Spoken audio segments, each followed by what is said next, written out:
Le marché de la crypto-monnaie se porte bien aujourd'hui. On peut voir que le market cap est en plus-value, mais bon, 1,62%. Aujourd'hui, la vidéo va être composée de pas mal de points d'actualité, donc accrochez-vous bien. On va revenir un petit peu sur ce qui se passe aux États-Unis et les cryptos, parce que mine de rien, ça va nous impacter. Et pour le moment, tout est positif. On a Wall Street déjà qui arrive bien dans les crypto-monnaies, mais bon, bref. De belles petites news. On va parler de Ripple et de son XRP. N'ayez crainte, mais ça, ce sera pour la fin de vidéo. Je compte sur vous pour vous assurer d'être abonné à la chaîne YouTube. C'est toujours la même chanson, le même petit blabla, mais vérifiez, ça vous prend littéralement 2 petites secondes. Abonnez-vous, activez cette petite cloche. Et n'oubliez pas de titiller l'algo YouTube en likant, en partageant et en commentant la vidéo. 1,62%, donc c'est le market cap sur les dernières 24 heures. On peut voir le Bitcoin avec une plus-value de 1,45%. Le prix du BTC est de 106 373 $. Belle petite plus-value du côté de l'Ether pour un coup. Waouh, 5% les gars pour l'Ether, on va considérer ça de belles petites plus-values. 5,34% sur les dernières 24 heures, le prix de l'ETH est de 3389 dollars.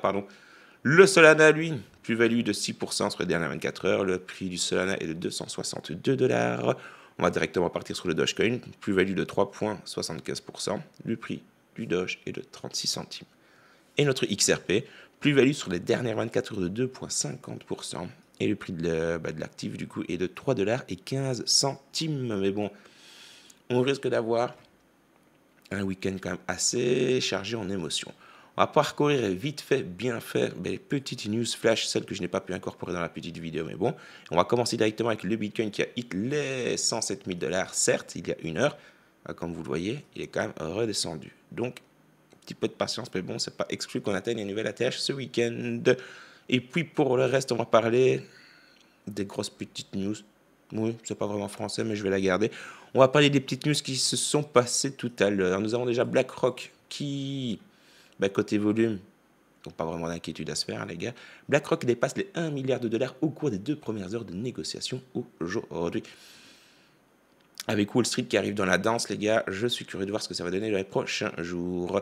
Donc, comme je vous le dis, nous avons ici le régulateur américain des valeurs mobilières qui ouvre la porte au banc de Wall Street pour enfin détenir des crypto-monnaies, nous rapporte le Financial Times. La personne que vous voyez à l'écran, lui, c'est James Comer.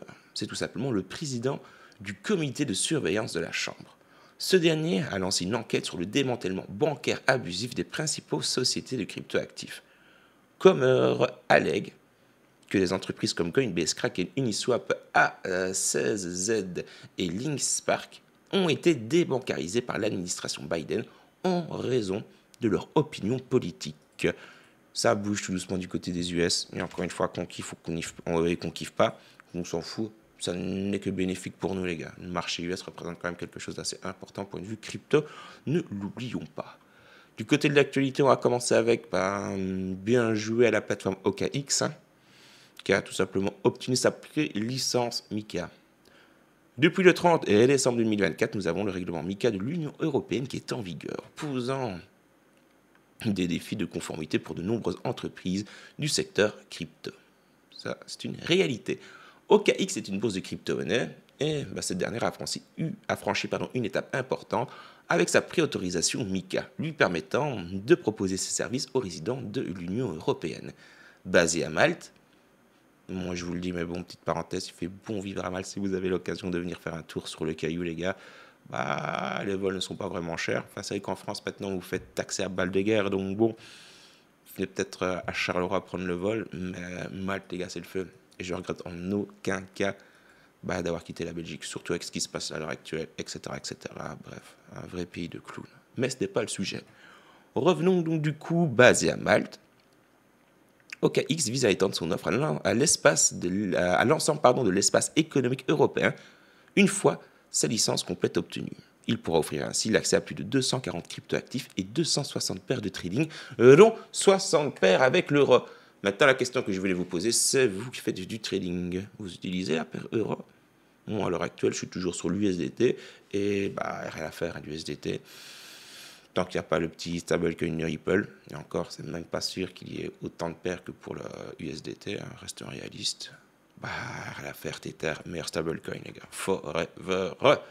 On va parler un petit peu des initiatives de Trump. Nous avons Trump ici, donc nouvellement élu président des États-Unis, qui a signé un ordre exécutif interdisant la création et la promotion d'une monnaie numérique de banque centrale. Donc, comme on appelle ça chez nous, la fameuse MNBC, ou au pays des États-Unis. Ça, c'est un petit peu logique. On ne va pas prendre l'initiative pour l'Europe. Que nenni, mais bon.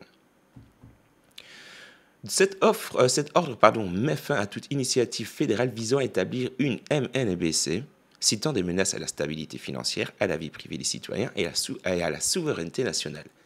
Cette décision, promise durant sa campagne, reflète sa volonté de protéger les Américains de ce qu'il considère comme une potentielle tyrannie gouvernementale. Je ne sais pas que la France demain vous sorte une MNBC, les gars. L'Europe, du moins, plutôt. Ah non, si vous avez l'occasion lors de ce run-ci, prenez un maximum de force et testez voir un petit peu ce qui se passe ailleurs et vous allez voir que l'herbe est beaucoup plus verte en dehors de l'Europe. Enfin, là, à l'heure actuelle, j'y suis toujours, certes, mais mal. Ah, je sais pas, une petite île, bien posée, pépère. C'est vraiment cool, les gars. Je vous dis, si vous avez l'occasion de venir, ça parle toutes les langues. Franchement, c'est le feu. Enchaînons toujours avec Trump, les gars, et ce qui se passe aux États-Unis. Nous avons Trump qui planifie de faire des États-Unis le centre mondial de la crypto-monnaie. Des grandes banques américaines comme Morgan Stanley et la Bank of America montrent justement un intérêt croissant pour cette nouvelle classe d'actifs. Morgan Stanley envisage de collaborer avec les autorités américaines pour approfondir son application dans le secteur des cryptos, notamment en travaillant avec le département du Trésor pour offrir des services crypto en toute sécurité. De son côté, Goldman Sachs, limitée par les régulations précédentes de l'administration Biden, est désormais ouverte à l'idée de posséder du Bitcoin physique sous un cadre réglementaire plus favorable. La Bank of America, sous la direction de Brian Moynihan, quelque chose ainsi, anticipe une adoption généralisée des crypto-monnaies par les banques si un cadre réglementaire clair est établi. Après son investiture, Trump a signé un ordre exécutif pour former un groupe de travail présidentiel sur les marchés des actifs numériques visant à créer un cadre réglementaire et une réserve nationale pour les cryptos, indiquant une ouverture rapide vers une régulation pro-crypto. Celles et ceux qui pensaient que le Bitcoin allait atteindre les 1 million de dollars le jour de la présidence de Trump, les gars, laissons quand même un petit peu le temps au temps. Toujours dans la thématique avec Donald Trump et des cryptos, on va parler du meme coin. Son meme coin qui porte son nom, donc Trump, ne plaît pas à tout le monde. Et vous allez voir que la personne, entre guillemets, qui râle, c'est pas vraiment étonnant quand on sait qui c'est. Nous avons la campagne présidentielle américaine qui a vu l'émergence de meme coin, en particulier le Trump de Donald Trump, qui est le plus populaire. Et surtout celui de sa femme Melania, qui a fait beaucoup perdre d'argent à pas mal de personnes. Cependant, cette tendance suscite des critiques, notamment de la part de la sénatrice Elizabeth Warren, qui s'inquiète des conflits d'intérêts et de volatilité des prix. Warren a envoyé une lettre ouverte pour demander aux régulateurs, donc la lettre elle est ici, pour demander aux régulateurs de se pencher sur ces mêmes coins avant le 4 février, critiquant leur manque de valeur utilitaire et le risque de rug pull. Surtout que la famille Trump contrôle 80% des tokens. Wait and see, les gars. Je suis pas vraiment, convaincu qu'il veut partir avec la caisse. Il n'a aucun mérite à scam la communauté, donc ils vont détenir 80% du truc. Voyons voir ce qu'ils vont faire avec. Ça se trouve, il y a des initiatives qui vont être louables, qui vont être justement faites avec cette réserve. Encore une fois, attendons de voir avec, mais avec l'initiative peut-être critiquable. Tout est une question de point de vue, comme à chaque fois. Ouais. Bon, parlons maintenant de la SEC, les gars, parce que ça bouge tout doucement. Avant de commencer, petite actualité Ripple. Nous avons la Security and Exchange Commission des États-Unis qui a annulé le controversé Staff Accounting Bulletin 121, qu'on appellera pour l'article ici, le SAB 121, en le remplaçant par le SAB 122 qui annule les obligations comptables concernant les cryptoactifs. Le SAB 121 obligeait les institutions financières à déclarer les cryptoactifs détenus pour leurs clients comme des passifs sur leur bilan. Cette décision a suscité des réactions positives de la part des législateurs et des enthousiastes de la crypto, avec des figures comme French Hill, Esther Pierce ou encore Cynthia Lumins, célébrant cette révision. Parlons un petit peu des personnes qui ne kiffent pas vraiment Ripple. En particulier, le fameux Pierre Rochard. Oui. Après la signature d'un ordre exécutif par le président Donald Trump pour créer un groupe de travail présidentiel sur le marché des actifs numériques, le XRP émerge comme un potentiel actif crypto pour une réserve nationale. Ce groupe, dirigé par David Sachs, doit étudier la création d'un stock stratégique d'actifs numériques. Bien que l'ordre ne mentionne aucun actif spécifique, le XRP attire l'attention en raison de son origine américaine et de sa clarté juridique. Le sénateur Cynthia Lumins et le PDG de Ripple, Brad Garlinghouse, soutiennent l'idée d'une réserve diversifiée incluant le XRP.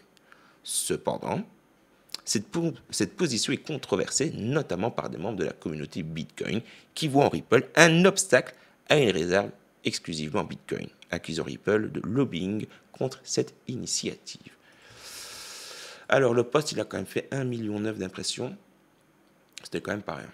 On ne va pas se mentir. Nous avons donc le Pierre Rocher qui nous dit « Le plus grand obstacle, selon lui, n'est-ce pas, pour la réserve stratégique de Bitcoin n'est pas la Fed, le Trésor, les banques ou alors Elizabeth Warren, c'est tout simplement Ripple et son XRP. Ils font activement pression contre le SBR en jetant des millions de dollars aux politiciens, essayant désespérément de le faire dérailler. » Ensuite, il nous dit « Ils ont fait la même chose pour attaquer le minage du Bitcoin sous l'administration Biden. De toute évidence, ils veulent protéger leur discours marketing et faire pression pour que des CBDC soient construites sur leur plateforme. » Chose qu'ici, on a appris il y a quelques heures, les CBDC aux États-Unis, c'est déjà crack dedans. Donc, dans les autres pays, certes, peut-être, mais on s'en bat les couilles pour les autres pays. Ça n'a rien à voir avec la réserve stratégique de son pays, enfin, vous voyez, des États-Unis, du coup. Donc, bon, qui crée des CBDC autre part et pas aux États-Unis, enfin, son argument n'est pas vraiment. Bref. Alors, du coup, il nous a dit quoi? Hop là, parce qu'il enchaîne. Brad, as-tu déjà acheté du XRP ou simplement vendu? Oui, je n'ai pas besoin de savoir combien, mais je suis curieux puisque tu demandes au gouvernement d'acheter du XRP. Je vous dis, il est là, chaud patate. Vous pouvez aller checker son profil. Oui, moi, c'est fini de donner de la visibilité, donner de la force. Comme ça que fonctionne l'algorithme. Donc, bon, chaque petit blocage peut aider à. Bah, voilà, c'est ma petite contribution. Bref, donc du coup, ouais, donc il est à fond de balle, donc dans le clash envers Ripple. Depuis combien de temps Ripple et Brad Garlinghouse financent-elles des attaques contre Bitcoin? Le groupe de travail sur les actifs numériques de Trump doit se distancer de ces mauvais acteurs. Et voilà le genre de post que ce dernier en relaie encore et encore. Enfin, voyons voir. Êtes-vous d'accord ou pas? Parce que c'est vrai qu'au final, je vous parle beaucoup de Ripple, mais ça se tombe, vous êtes d'accord avec le fameux Pierrot. Terminons ici avec Joshua Dalton. Et on va bien mettre des petites pincettes, les gars, avec ce qu'on va entendre. Parce que oui, il est vrai que si ça arrive, les gens, c'est millionnaires qui vont être. Mais encore une fois, on va parler d'un post où les commentaires sont protégés. Oui, donc ça veut dire que la personne n'aime pas vraiment les clashs, n'aime pas vraiment la confrontation, n'aime pas vraiment, entre guillemets, être contredit. Donc déjà, ça annonce beaucoup sur la mentalité de la personne. En tout cas, moi, c'est comme ça que j'interprète ce genre de choses. Quand on protège les commentaires, enfin, il ne faut pas sur les réseaux, du coup. C'est bien joué de faire des impressions de toucher de l'argent. Bref, la communauté vaut mieux que ça, je pense, il me semble. Bon. Joshua Dalton, fondateur de Triblu, propose que les XRP soient tout simplement une meilleure option que Bitcoin pour une réserve stratégique destinée à gérer une dette nationale, la dette nationale des États-Unis. Écoutez bien, cette suggestion intervient après de l'ordre exécutif de Donald Trump donc sur les cryptos qui vise à évaluer la faisabilité d'une réserve d'actifs numériques. Selon ce Dalton, le XRP est le plus fiable en raison de sa transparence et de ses racines américaines avec Ripple, contrastant avec l'anonymat de Satoshi Nakamoto, créateur du Bitcoin. Il soutient que le XRP pourrait résoudre les problèmes de dette nationale où 37,7 milliards de XRP en réserve pourraient, alors accrochez-vous bien, avec une hausse de prix à 786 $, couvrir 80% des 36,2 billions de dettes que connaissent les États-Unis. On peut rire un peu quand même. J'ai beaucoup kiffé le XRP.